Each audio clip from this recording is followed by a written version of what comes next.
Salut à vous qui regardez cette vidéo qui s'adresse essentiellement à mes élèves qui préparent le bac, mais à toute personne qui prépare également l'épreuve écrite de spécialité mathématiques peut évidemment suivre cette vidéo qui est une correction d'un exercice qui est tombé en Asie le 8 juin 2021.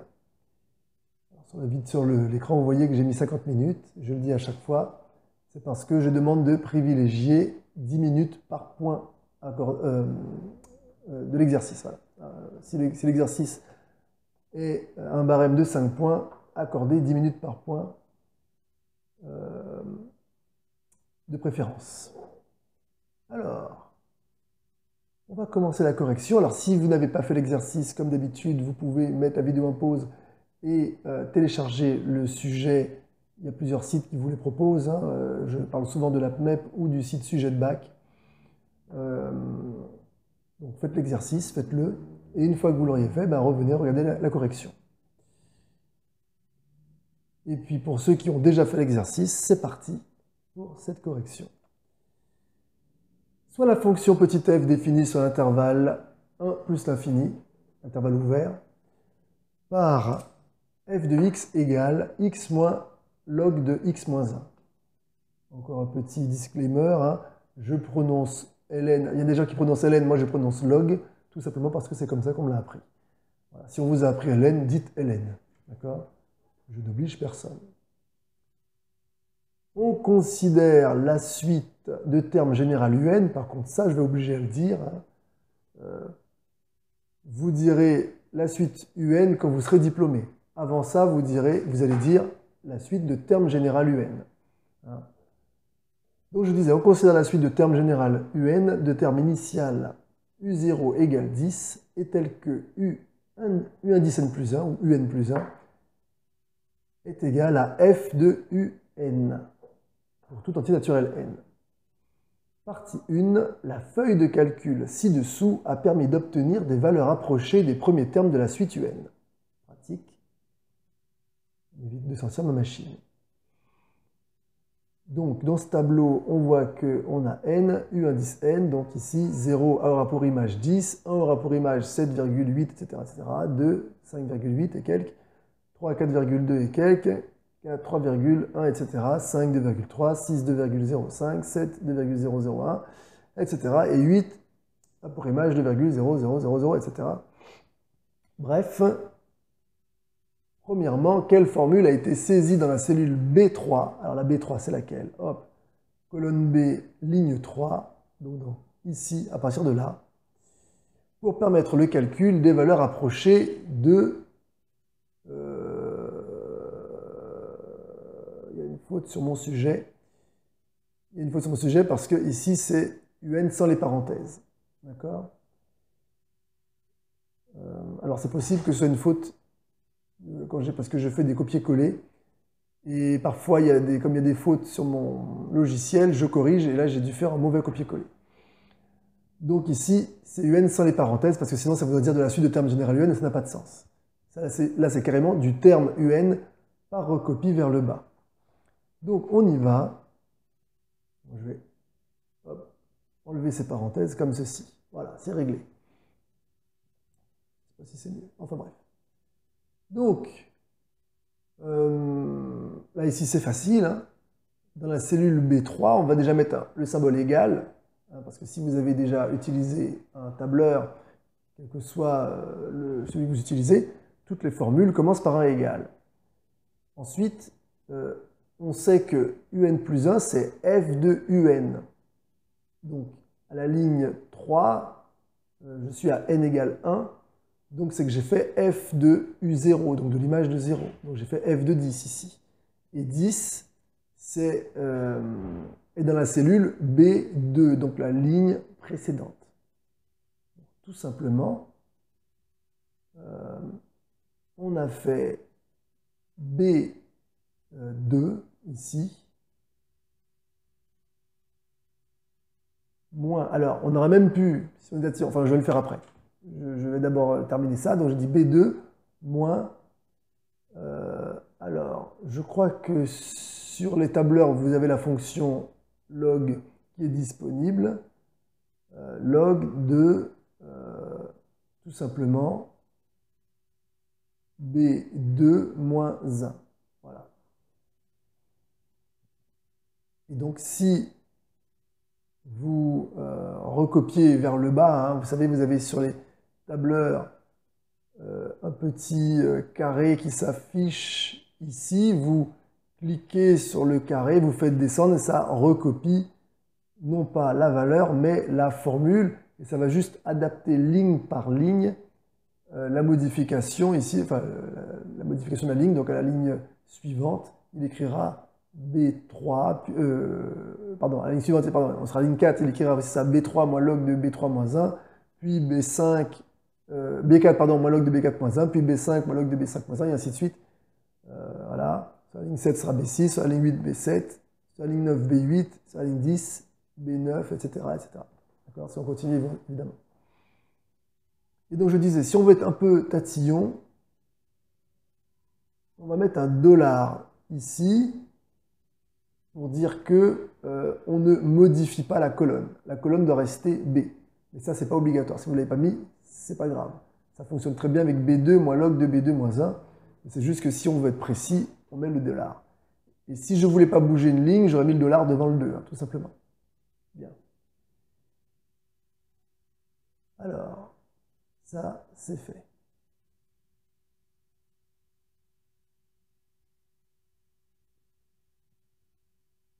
Alors, deuxièmement, à l'aide de ces valeurs, conjecturer le sens de variation et la limite de la suite UN. Alors, clairement, on passe de 7 à 2.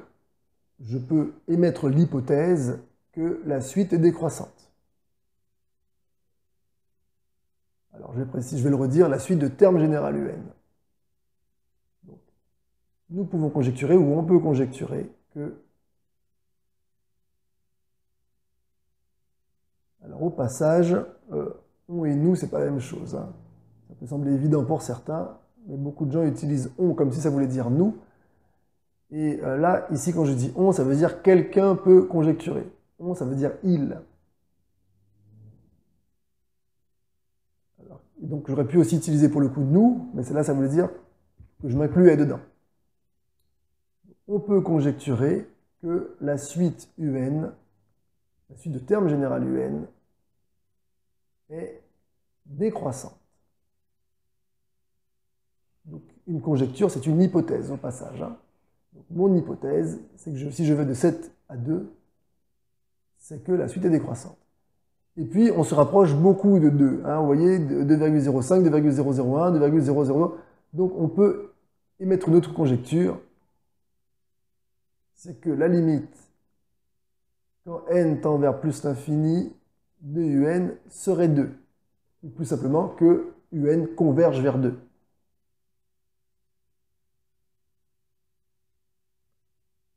Alors, ce sont des hypothèses ici. Hein. Donc, on n'a pas besoin de les démontrer. On peut les justifier éventuellement donc, par l'observation du tableau.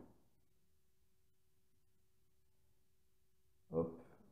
Mais pas les démontrer pour l'instant. Donc ouais, je présume que la partie 2 va nous aider à le démontrer.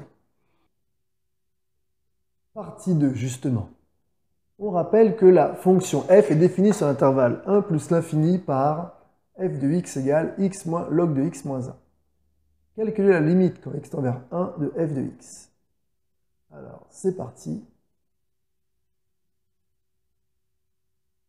La limite.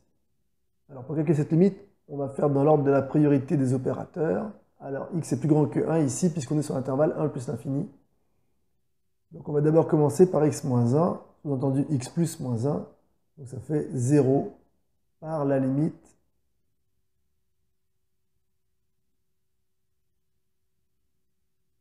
d'une somme. D'accord? Parce que c'est sous-entendu x plus moins 1. Soustraire, c'est ajouter l'opposé. La limite, quand x tend vers 1, x est plus grand que 1 de log de x moins 1, va faire évidemment moins l'infini. On peut le justifier en disant, par exemple, posons grand x égale x moins 1. Si x tend vers 1, alors forcément, grand X tend vers 1 moins 1, c'est-à-dire 0. Et donc, la limite, quand x tend vers 1, x est strictement supérieur à 1 de log de x moins 1 revient à chercher la limite quand grand X tend vers 0, au passage grand X est strictement supérieur à 0, de log de grand X. Et ça, on le sait, c'est moins l'infini. Voilà.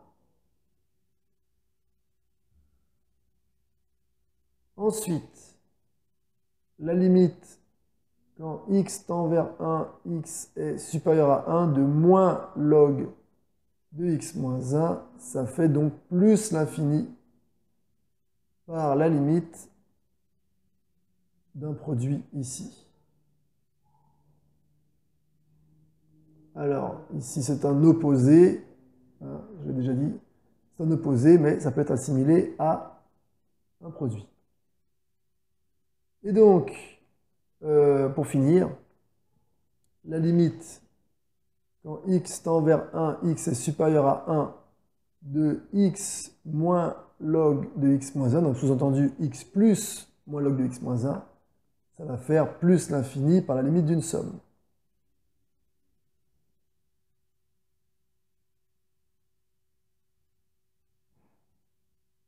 Et voilà.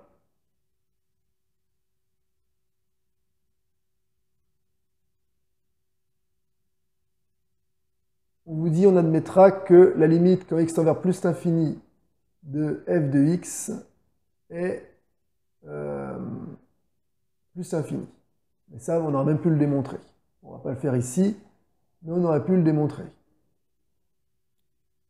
Deuxièmement, petit a, soit f', la fonction dérivée de petit f, montrer que pour tout x appartenant à l'intervalle ouvert 1 plus l'infini, f' de x égale x moins 2 sur x moins 1. Bon, ça, c'est assez simple aussi. On rappelle que f de x, c'est x moins log de x moins 1.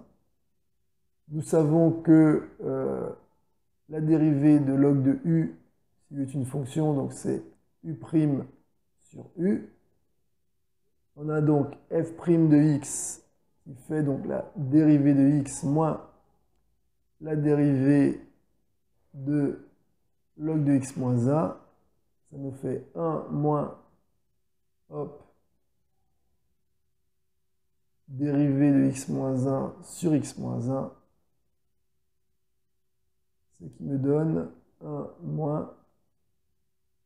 Alors la dérivée de x moins 1, c'est évidemment 1. Ce qu'on fait dérivée de x moins dérivée de 1, ça fait donc 1. Et ensuite, on va mettre au même dénominateur. Ça me donne donc x moins 1 sur x moins 1. Un nombre divisé par lui-même, ça fait bien 1. Moins 1 sur x moins 1.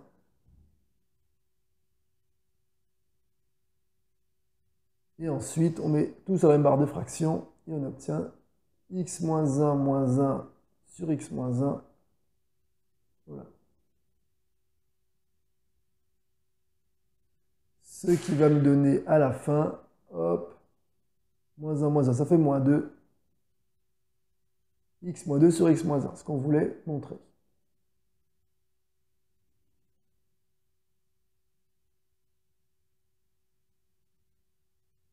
Alors, on enchaîne.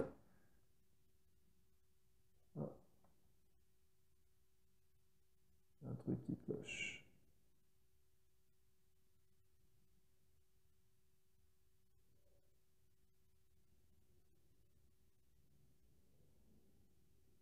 Voilà. Alors, question suivante. En déduire le tableau de variation de petit f sur l'intervalle 1 plus l'infini, complété par les limites. Alors, c'est parti. On va d'abord résoudre l'équation x moins 2 sur x moins 1 égale 0. On cherche les valeurs pour lesquelles la dérivée s'annule. Et nous savons qu'un quotient est nul si et seulement si son numérateur est nul et son dénominateur est non nul. Donc ici, x moins 2 égale 0, ça veut dire que x égale 2. Et x moins 1 est différent de 0, ça veut dire que x est différent de 1. Mais ça, pareil, on le savait déjà. x différent de 1, hop, parce que 1 n'est pas dans le domaine de définition. Alors maintenant, on va trouver le signe de ce quotient. Alors ce qu'on va faire, c'est qu'on va faire deux tableaux. C'est ce que je recommande. Je recommande de faire un premier tableau qui ne prend pas tout à fait en compte le domaine de définition. D'accord? Alors ce tableau, vous le faites au brouillon. Je vais peut-être l'écrire. Au brouillon.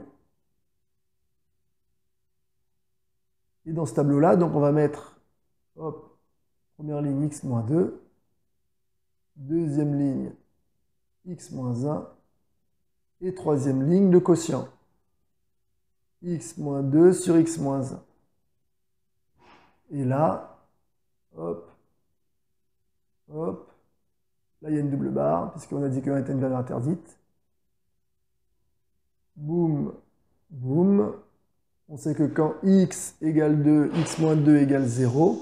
On sait que quand x égale 1, x-1 égale 0. Maintenant, quand x est dans l'intervalle moins l'infini 2, ça veut dire quand x est plus petit que 2, x-2 est évidemment négatif. Ça, c'est vrai pour toutes les valeurs de x plus petites que 2. Et quand x est dans l'intervalle 2 plus l'infini, ça veut dire quand x est plus grand que 2, on sait que x-2 est positif. C'est vrai pour toutes les valeurs de x plus grandes que 2.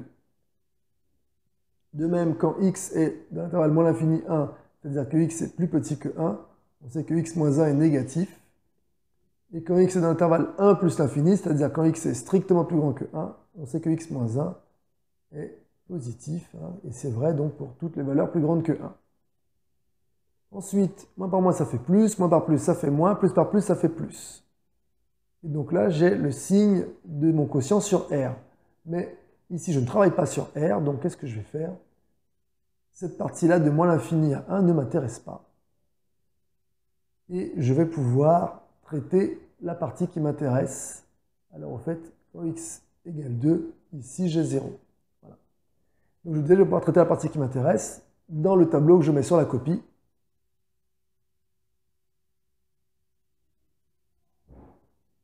Hop. Et hop. X, donc 1 plus l'infini, ma double barre. Voilà. Donc là, j'ai f' de x. Hop. 2. Alors, je rappelle que la barre simple ne descend pas, contrairement à la double barre. F de x. Le signe moins plus. Ici, ma fonction f est décroissante, puis croissante.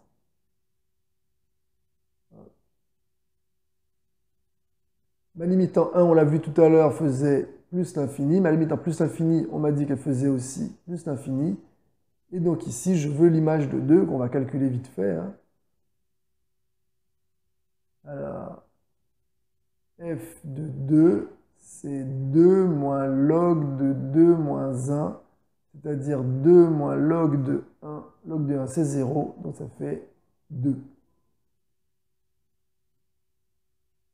Donc on a un minimum qui est 2. Quand x égale 2, f de x égale 2. Alors, ça y est, on a fait le tableau de variation complet. Petit c, justifier que pour tout x supérieur ou égal à 2, f de x supérieur ou égal à 2, bah oui, mais c'est ce que je viens de dire. Ici, le tableau de variation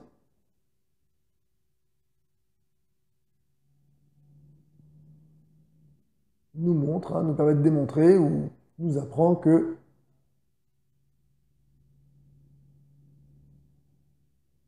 deux est le minimum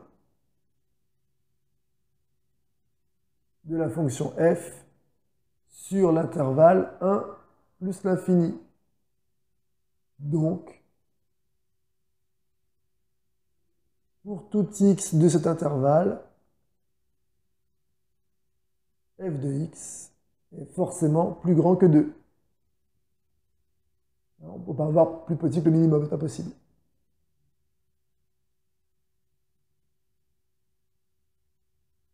Alors, surtout que l'on me dit ici x supérieur ou égal à 2, alors on va peut-être le préciser.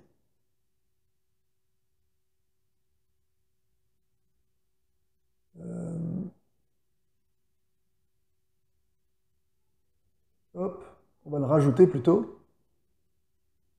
Et donc, comme, j'ai oublié d'écrire d'abord, comme 2 est même plus grand que 1,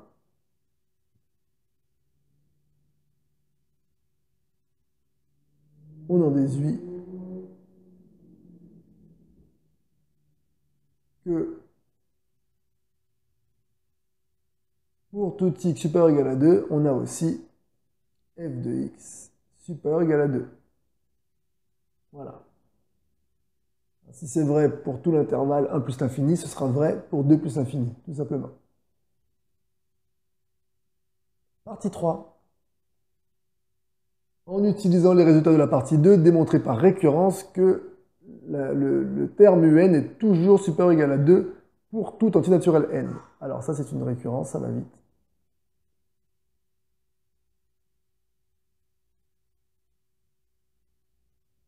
Alors, hop.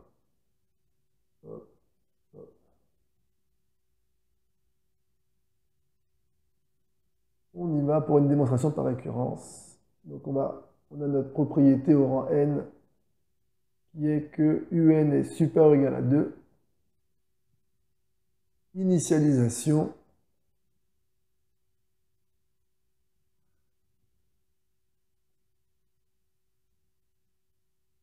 Alors on veut que ce soit vrai pour tout entier naturel n.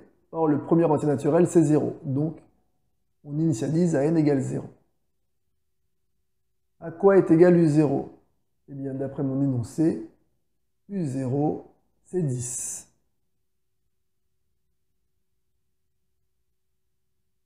Or, 10 eh bien, est plus grand que 2, donc U0 est plus grand que 2.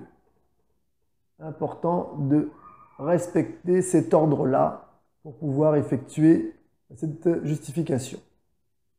On passe à l'hérédité. Supposons qu'il existe un entier. Alors cet entier peut être n ou vous l'appelez k, enfin ça dépend de votre professeur. Hein. Moi, je l'appelle n, tel que, ma propriété est vraie, c'est-à-dire tel que un est supérieur ou égal à 2. Montrons que, ou démontrons que, au rang suivant, ça reste vrai, c'est-à-dire que un plus 1 est aussi supérieur ou égal à 2. C'est important de savoir écrire ça, ça vous permet de savoir quand vous avez fini. Alors, c'est parti. C'est très simple ici, puisque si je suppose que un est supérieur ou égal à 2,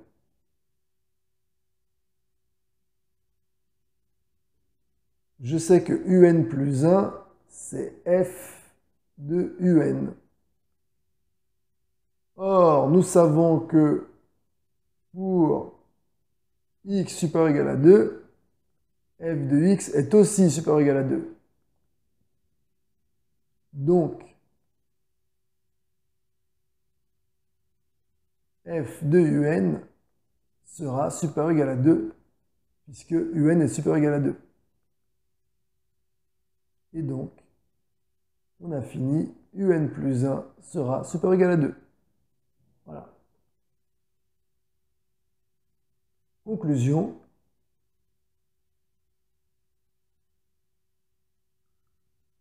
La proposition est bien héréditaire, hein, et elle est vraie pour n égale 0. Donc elle est vraie pour tout entier naturel supérieur ou égal à 0, donc tout entier naturel n.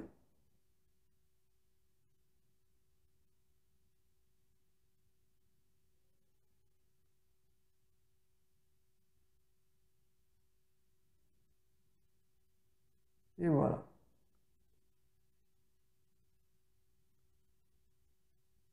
Pour une récurrence, on utilise toujours un subtil mélange entre ce que l'énoncé vous donne comme information et vos connaissances.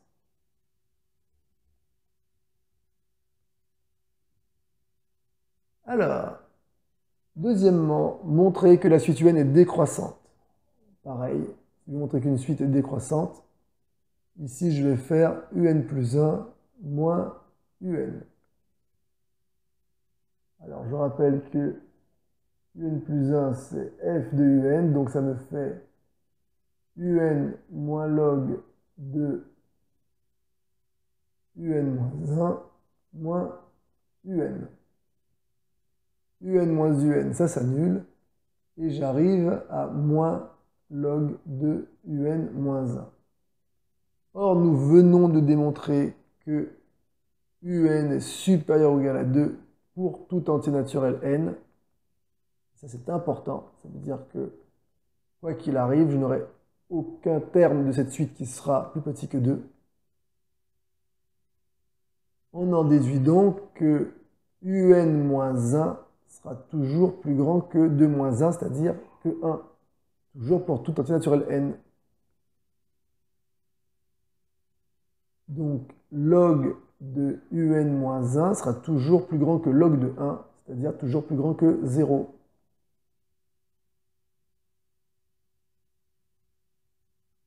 Et donc, moins log de UN moins 1 sera au contraire toujours négatif.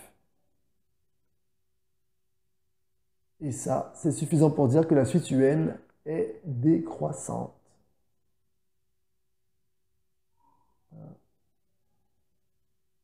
UN plus 1 moins UN est inférieur ou égal à 0. Donc la suite de termes général UN est décroissante.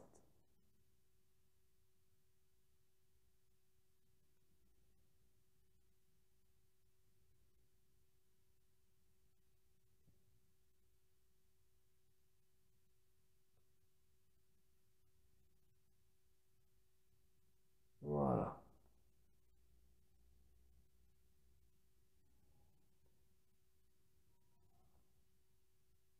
On déduire que la suite UN est convergente. Eh bien oui. Troisièmement, nous avons montré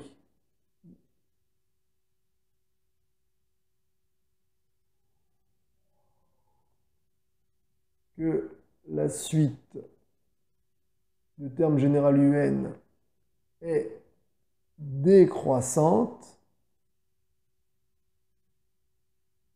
et que la suite de terme général UN est minorée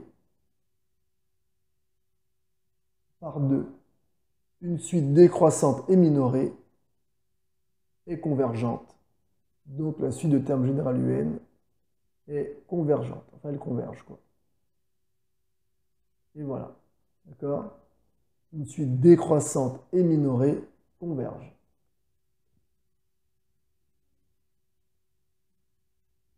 Ensuite, on note petit l sa limite. On admet que petit l vérifie f de l égale l. Oui, effectivement. Donc, il faut donner la valeur de l, donc on y va. F de l égale l. Donc, f de x, c'est x moins log de x moins 1. Donc, on a l moins log de l moins 1 égale l. Ce qui me donne moins log de L moins 1 égale L moins L, c'est-à-dire 0.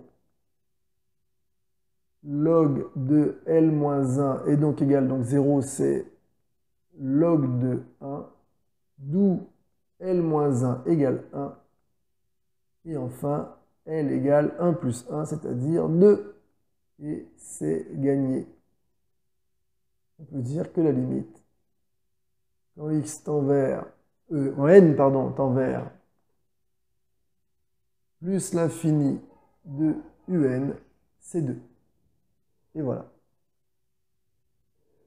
C'était la dernière question. Voilà, on a terminé donc cette correction. Je vous laisse tranquillement, hein, pensez à vous abonner. Et puis, pensez surtout aussi à partager ces vidéos si vous connaissez donc des gens autour de vous qui passent le bac, qui veulent se préparer. Il nous reste, alors au moment où je fais cette vidéo, Il y a tout un week-end pour finir les révisions, donc partagez au maximum ces vidéos. Et n'hésitez pas donc à revenir pour regarder les vidéos suivantes.